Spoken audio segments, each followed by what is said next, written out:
आप ऐसे दिव्य मंगलमयी श्री गणेश जी महाराज के चरित्र को हमें कृपा करके सुनाओ। श्री ब्रह्मा जी कहते हैं कि हे नारद जी महाराज, कल्प भेदात गणेशस्य जनिः प्रोक्ता विधे परा सनदृष्टं शिरच्छिन्नं संचितं गाजमाननम्। कल्प के भेद से गणेश जी का जन्म जो है वह ब्रह्मा जी से भी पहले कहा गया है। एक समय शनि की दृष्टि पड़ने से उनका मस्तक जो है वह कट गया और जिसके बाद उनके मस्तक पर हाथी का गज का मस्तक लगाया गया। लेकिन इस कल्प की जो कथा है, श्वेत कल्प में जिस प्रकार गणेश जी का जन्म हुआ है उसे हम आपको सुनाएंगे। इस श्वेत कल्प में जब गणेश जी श्री भगवान शिव जी के यहाँ प्रकट हुए तो भगवान शिव के द्वारा ही उनका मस्तक छिन्न हुआ है, काटा गया है। यह सुनकर के नारद जी महाराज को और आश्चर्य हुआ कि पिता ने ही अपने पुत्र का मस्तक काट दिया, यह कैसे हुआ? आप कृपा करके यह सब मंगलमय कथा हमें आप सुनाओ। गणेश जी महाराज की उत्पत्ति कैसे हुई? कहते हैं श्री ब्रह्मा जी महाराज कि शिव जी के विवाह के उपरांत कैलाश चले जाने पर कुछ समय बीत जाने के बाद श्री गणेश जी महाराज का जन्म हुआ है। पार्वती मैया जो है इनकी दो सखियां हैं, जया और विजया। यह पार्वती जी की दो सखियां हैं और पार्वती मैया ने एक बार अपने सखियों से कहा कि सखियों, आज मैं तुमसे एक मन की व्यथा कहती हूँ। जब मैं स्नान करने के लिए जाती हूँ उसी समय में भगवान भोलेनाथ पता नहीं कहाँ से आ जाते हैं और उनको देख करके हमारे मन में बड़ी लज्जा होती है। अब मैं सोचती हूँ कि मैं करूँ क्या? उन सखियों ने कहा कि आप एक काम करो, द्वार पर जो है वह रुद्रगणों को उपस्थित कर दो। उन्होंने कहा कि महाराज यह गण जो है सब रुद्र के हैं, इसलिए हमारी कौन सुने, सब उन्हीं की सुनते हैं। नंदी भृंगी इत्यादि जितने गण हैं वह सब भगवान शिव के रुद्र की ही बात को मानने वाले हैं। उनको कौन रोक सकता है? किसके अंदर सामर्थ्य है जो भगवान शिव का मार्ग रोक सके? इसलिए भगवान शिव को कोई रोक नहीं सकता है। सखियों ने कहा फिर तो आप ही इसके लिए कोई व्यवस्था करो। पार्वती मैया जो है वह प्रातःकालीन वेला में स्नान करने के लिए गईं और उन्होंने मन में विचार किया और मन में विचार करके पार्वती मैया ने अपने शरीर के मैल से श्री गणेश जी महाराज को उत्पन्न किया है। और गणेश जी महाराज जो है वह परम सौंदर्य संपन्न है। सर्वावयव निर्दोषम सर्वावय सुंदरम विशालम सर्वसौभाग्यम महाबल पराक्रमम। अद्भुत जो है वह तेजस्वी है, अद्भुत सौंदर्य संपन्न है। श्री गणेश जी महाराज जो है सर्वथा निर्दोष समस्त सुंदर अंगों वाले विशाल सर्वशोभा संपन्न महाबली पराक्रमी जो है श्री गणेश जी महाराज प्रकट हुए। गणेश जी महाराज ने पार्वती जी के चरणों में प्रणाम किया है, स्तवन किया है और पार्वती मैया ने पुत्र कह करके उनको संबोधित किया। तुम मेरे पुत्र हो, तुम ही मेरे हो और यहाँ कोई दूसरा मेरा नहीं है।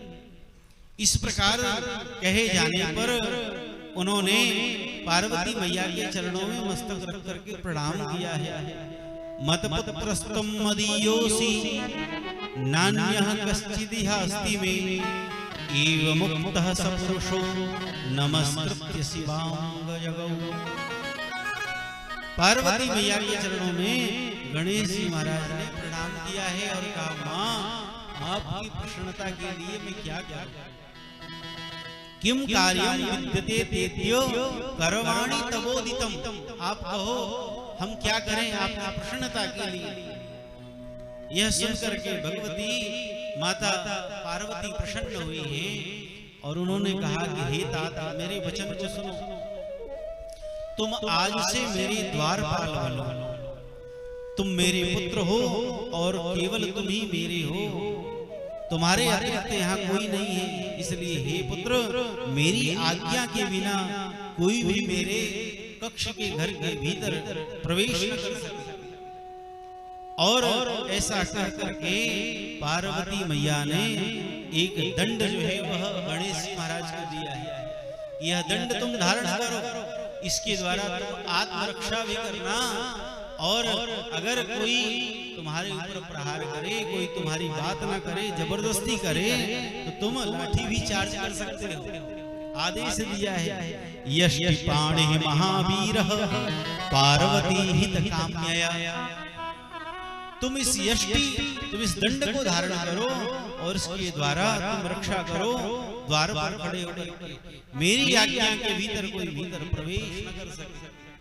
गणेश जी महाराज हैं वह उस दंड को लेकर के द्वार पर खड़े हो गए महाराज, और पार्वती जी के आज्ञा का वह पालन करने लगे। मातुर आज्ञा बिना देव गम्यता न त्वया धुना। उसी समय में श्री भगवान भोलेनाथ पधारे और गणेश जी महाराज ने उनको द्वार पर ही रोक दिया। आप भीतर नहीं जा सकते, आप हमारी माँ की आज्ञा के बिना भीतर आप प्रवेश नहीं कर सकते। मातुर आज्ञाम बिना देव गम्यताम न त्वया धुना। आप जो है वह हमारी माँ की आज्ञा के बिना आप भीतर प्रवेश नहीं कर सकते हैं। भगवान शिव ने कहा, अरे मूर्ख बालक, तुम कौन हो? तुम मुझे जानते हो मैं कौन हूँ? मैं पार्वती का पति शिव हूँ। और हे बालक, मैं तो अपने ही घर में जा रहा हूँ, तुम मुझे मना क्यों कर रहे हो? मूर्खोसी तुम न जानासी शिवोहम गिरिजापति ही। मैं जो हूँ वह शिवा का पति शिव हूँ। मैं अपने घर में जाने से किससे आज्ञा लूं? तुम मुझको रोक रहे हो। गणेश जी महाराज ने कहा कि आप कोई भी हैं, हम आपको अपनी माता की आज्ञा के बिना भीतर नहीं जाने देंगे, क्योंकि हमारे माँ का यह आदेश है। भगवान शिव को क्रोध आया, उन्होंने रुद्रगणों से कहा। रुद्रगणों ने भी समझाया, लेकिन भगवान गणेश किसी की बात को नहीं स्वीकार किए। रुद्रगणों को आज्ञा करी, इसको जबरदस्ती द्वार से हटा। रुद्रगण जो है वह जबरदस्ती करने लगे, लेकिन उन सबको महाराज मार करके गणेश जी महाराज ने भगा दिया। पुनः ब्रह्मा जी आए समझाने के लिए। ब्रह्मा जी की दाढ़ी गणेश जी महाराज ने नोच ली और कहा कि तुमको हम भीतर प्रवेश नहीं करने देंगे अपनी माँ की आज्ञा के बिना। भगवान विष्णु आए, भगवान नारायण की भी बात का उन्होंने तिरस्कार कर दिया। बोले मेरी माँ की आज्ञा के बिना मैं भीतर नहीं प्रवेश होने दे सकता। और भगवान शिव जो है वह युद्ध करने के लिए आए। कार्तिकेय जी महाराज के साथ भी युद्ध हुआ, भगवान शिव के साथ भी युद्ध हुआ, और अंत में भगवान भोलेनाथ जो हैं उन्होंने अपने त्रिशूल के द्वारा पीछे से गणेश जी महाराज के मस्तक को काट दिया है।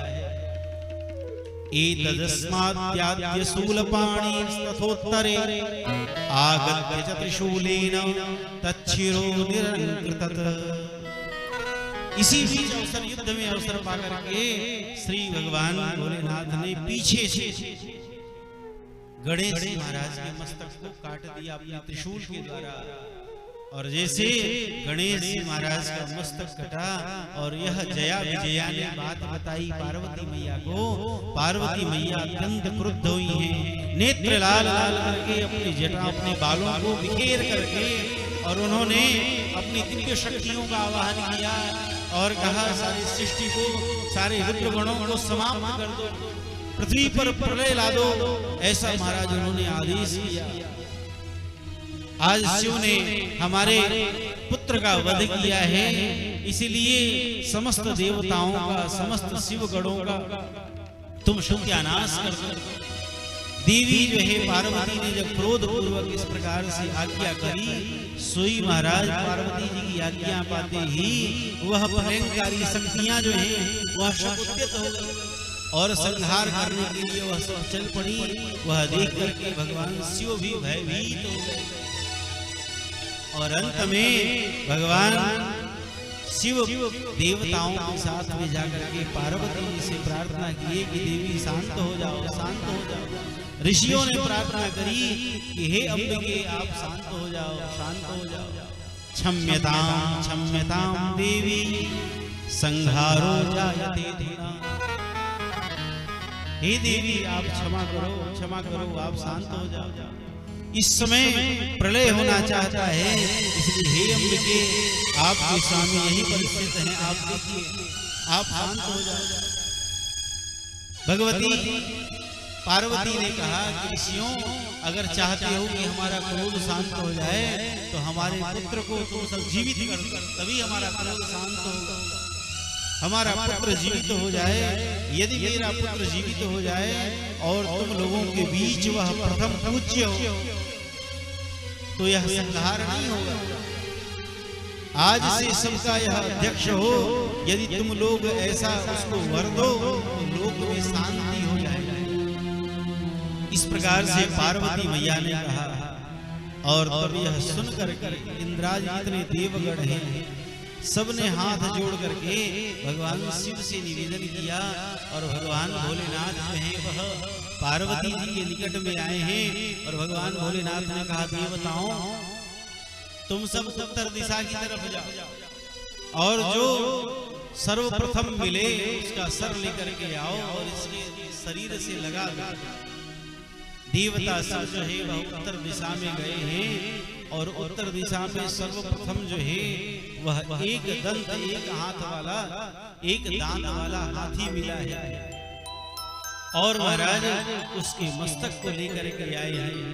पूजयित्वा पुनः ते वै गताश्चोदङ्मुखास्तदा प्रथमं मिलितः तत्र हस्ती चापेकदन्तकः। सर्वप्रथम एक दांत वाला हस्ती मिला है, हाथी मिला है और उसके मस्तक को लेकर के आए और गणेश जी के मस्तक पर रखा है। पुनः गणेश जी महाराज जीवित हो गए। बोलिए गणेश जी महाराज की जय। एक दंत वाले उस हाथी के मस्तक को लगाया है, इसीलिए गणेश जी महाराज की एक दंत की पूजा होती है। गणेश जी महाराज जीवित हुए हैं। सब देवताओं ने गणेश जी महाराज का जय जयकार किया है। पुनः दिव्य सिंहासन के ऊपर श्री गणेश जी महाराज को बिठाया है और सबने गणेश जी महाराज का स्तवन किया है, पूजन किया है। भगवान भोलेनाथ ने गणेश जी को अपने अंक से भर लिया, पार्वती मैया ने उनको अपने अंक से भर लिया और गणेश जी को अंक में भर करके भगवान भोलेनाथ कहते हैं देवी अभी तक यह आपका पुत्र था, हमारे बिना आपने इसको उत्पन्न किया था, लेकिन अब शरीर आपका है और मस्तक हमारा हो गया, इसलिए अब यह हम दोनों का पुत्र हो गया। इसलिए यह गणेश है, यह हमको अत्यंत प्रिय है, अत्यंत प्रिय है और यह मंगल मूर्ति होगा, यह सभी अमंगलों को नष्ट करने वाला होगा, यह देवताओं में अग्र पूज्य होगा। हे पुत्र तुम धन्य हो, धन्य हो, कृतकृत्य हो, तुम सभी देवताओं में पहले पूजे जाओगे, सदा दुख रहित रहोगे। इस समय तुम्हारे मुखमंडल पर लालिमा दिखाई पड़ रही है, सिंदूर दिखाई पड़ रहा है, इसलिए जो लोग तुमको सिंदूर समर्पित करेंगे उनको अत्यंत सुख और सौभाग्य प्राप्त होगा। सिंदूर के द्वारा तुम्हारी पूजा होगी। पुष्प चंदन सुगंधित द्रव्य उत्तम नैवेद्य विधि पूर्वक तुम्हारी पूजा जो करेगा उसे संपूर्ण सिद्धि की प्राप्ति होगी, इसमें कोई संदेह नहीं है। हे बालक विघ्नों के नष्ट करने में तुम्हारा नाम सर्वश्रेष्ठ होगा। आज से तुम मेरे संपूर्ण गणों के अध्यक्ष एवं सबके पूजनीय होगे। इस प्रकार से कहकर के शंकर जी ने गणेश जी की विधिवत पूजा की है और कहते हैं कि हे गणेश्वर भाद्रपद मास के कृष्ण पक्ष चतुर्थी को शुभ चंद्रोदय काल में तुम उत्पन्न हुए, इसलिए उस दिन जो व्रत करेगा तुम्हारा पूजन करेगा उसको अनंत पुण्य की प्राप्ति होगी, सारी सुख समृद्धि उसे प्राप्त होगी। तुमको दूर्वा जो है वह अत्यंत प्रिय होगा, इसलिए गणेश जी की पूजा के लिए एक बित्ते की माने 12 अंगुल की दूर्वा जो है वह भी दूर्वा जड़ रहित होना चाहिए। 12 अंगुल लंबी दूर्वा जो है वह अत्यंत प्रिय है, 3 गांठ से युक्त होनी चाहिए। भगवान शिव को जो दूर्वा चढ़ाए तो कम से कम 3 गांठ से वह युक्त हो, उससे कम ना हो। ऐसी दूर्वा जो है वह भगवान गणेश के ऊपर चढ़ानी चाहिए। इस प्रकार 101 दूर्वाओं को अथा 21 दूर्वाओं को स्थापित प्रतिमा का पूजन करें, उसको गणेश जी महाराज की विशेष कृपा प्राप्त होती है। भगवान भोलेनाथ ने इस प्रकार से बड़ा सुंदर स्तवन किया है। देवताओं ने गणेश जी महाराज की बड़ी सुंदर मंगलमय स्तुति करी है। आइए हम लोग बड़े भाव से एक बार गणेश जी महाराज के चरणों में इस उनके दिव्य मंगलमय बाल स्वरूप का स्तवन करें। नन्हे नन्हे पाव गजराज के, नन्हे नन्हे पाव गजराज के, छम छम बाजे पैजनिया। नन्हे नन्हे पाव गजराज के, छन छन बाजे पैजनिया। नन्हे नन्हे पाव गजराज के, छन छन बाजे पैजनिया। नन्हे नन्हे पाव गजराज के, छन छन बाजे पैजनिया। बाजे पैजनिया, बाजे पैजनिया, बाजे पैजनिया, बाजे पैजनिया, बाजे पैजनिया, बाजे पैजनिया, बाजे पैजनिया, बाजे पैजनिया, बाजे पैजनिया, बाजे पैजनिया। नन्हे नन्हे छोटे छोटे नन्हे नन्हे पाव गजराज के, छन छन बाजे पैजनिया। नन्हे नन्हे पाव गजराज के, छन छन बाजे पैजनिया।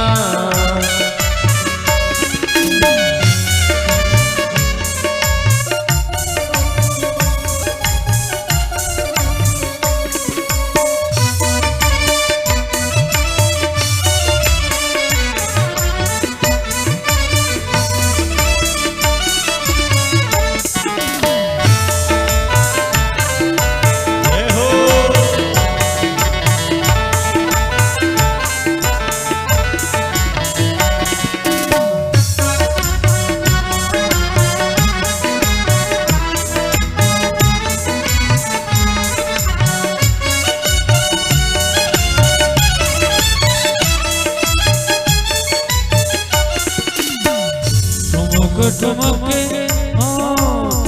ठुमक अंगना किनारे, ठुमक ठुमक अंगना किनारे, ठुमक ठुमक अंगना किनारे में खेले।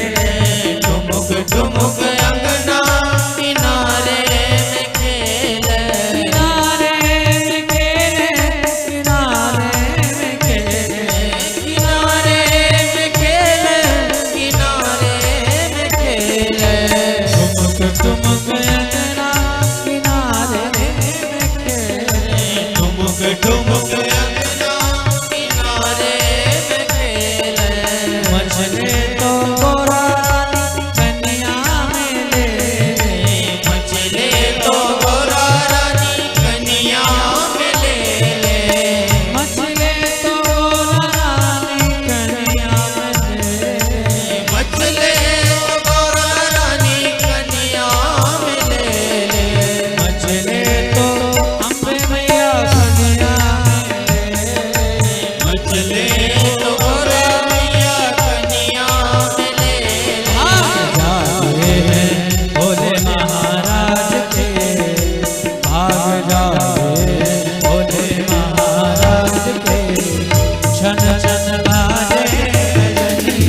उनकी दिव्य लीला कथा को, उनकी महिमा का गान किया है।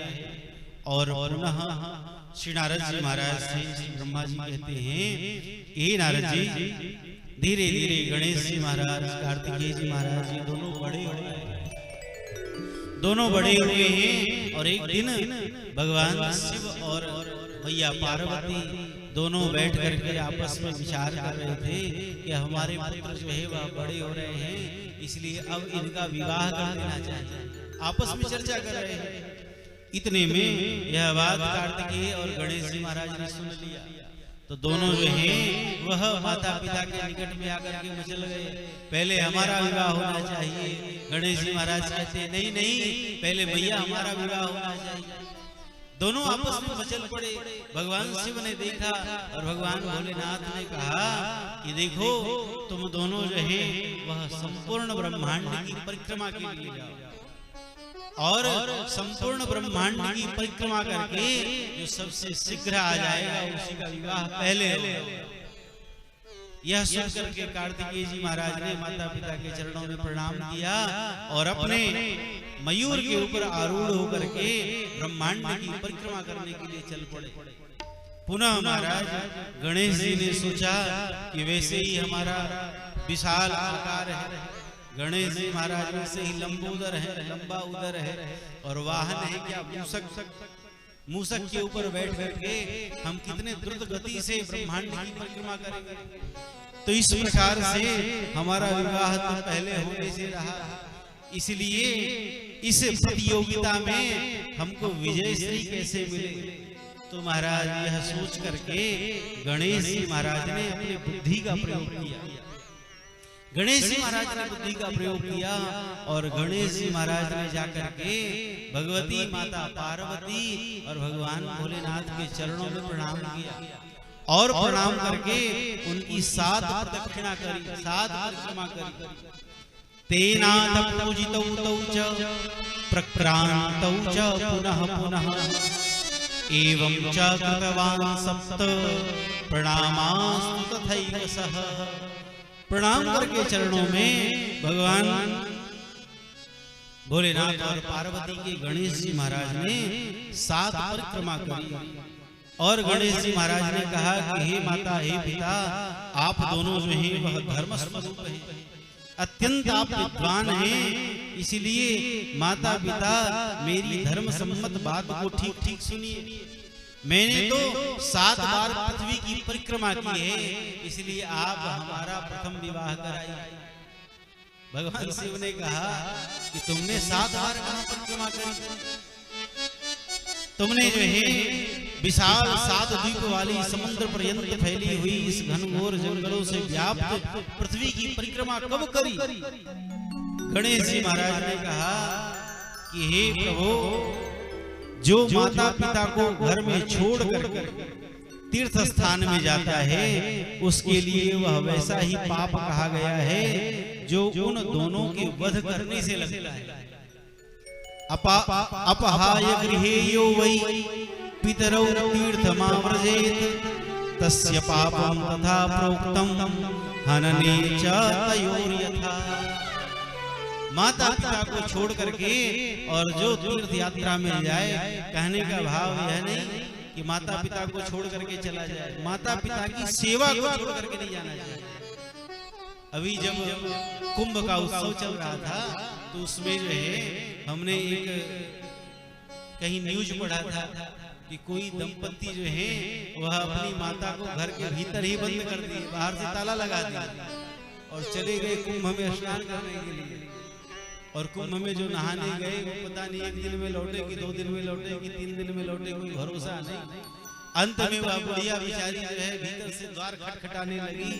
पुनः आसपास के लोग आए, उन्होंने द्वार तोड़ा, तब उस बूढ़ी माँ को बाहर निकाला गया घर में। तो ऐसी भक्ति करने से कोई लाभ नहीं कि माता पिता को घर में बंद करके अगर सेवा में कोई नहीं है तो उनकी सेवा को छोड़ करके पुनः तीर्थ करने के लिए जाए तो वह पुण्य नहीं, वह मेरा पाप ही है। बोलिए भक्त वत्सल भगवान की जय, व्यास जी महाराज की जय। हमारे आदरणीय व्यास जी पधारे हैं। बारंबार स्वागत है आपका इस व्यासपीठ से।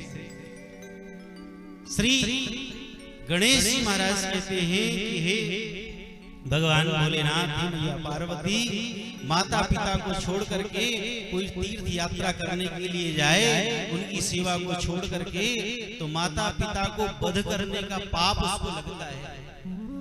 इसलिए माता पिता का चरण कमल ही पुत्र के लिए महान तीर्थ है। बहुत ध्यान से सुनिए, माता पिता के चरण कमल ही पुत्र के लिए महान तीर्थ है। अन्य तीर्थ तो दूर जाने पर प्राप्त होता है, लेकिन यह तो सदैव व्यक्ति को प्राप्त है।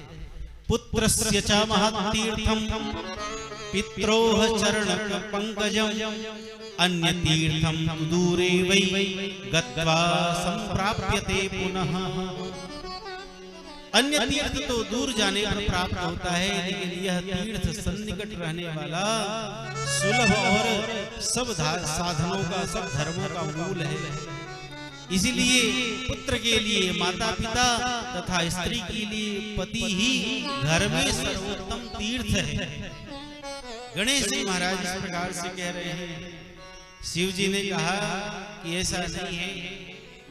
तब गणेश जी महाराज ने कहा कि आपको विश्वास नहीं है तो आप जो है वह वेद शास्त्र को आप देख लीजिए।